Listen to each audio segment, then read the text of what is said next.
Je m'appelle Xavier, je suis le papa de 5 garçons. Nathanaël, Gwenaël, Owen, Timéo et Lénaël. Je voudrais vous parler de mon fils aîné, Nathanaël. Nathanaël naît le 17 juillet 2005. C'était un enfant joyeux, toujours tourné vers les autres. En grandissant, il est devenu un ado curieux, amoureux de la vie, de ses amis, des jeux vidéo, du sport, des mangas, des réseaux sociaux.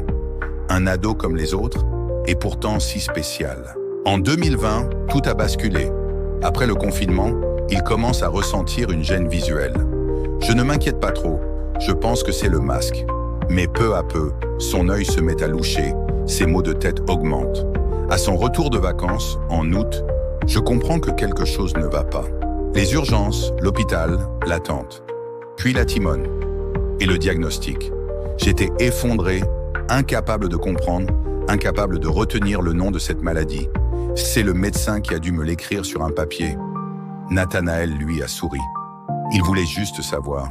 À ce moment-là, nous espérions encore. Les traitements ont été durs. La radiothérapie l'a épuisé. Le traitement expérimental lui imposait des restrictions frustrantes.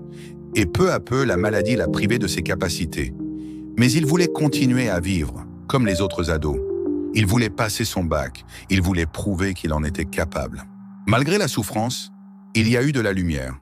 Une visite magique de la Tour Eiffel en plein confinement. Un vol en parapente, quelques semaines avant son envol. Des balades en moto. Des instants précieux, suspendus, qui restent aujourd'hui mes trésors. J'ai souvent été seul face au corps médical, mais j'ai trouvé du soutien ailleurs, dans certaines associations, dans la communauté I Have a Dream, dans des amitiés solides. La solidarité nous a portés. Être parent d'un enfant malade, c'est être jeté dans une tempête. Personne ne nous prépare à accompagner son enfant vers la mort.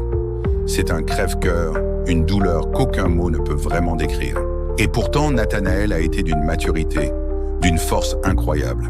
Son courage, sa lucidité et son humilité résonnent encore en moi chaque jour.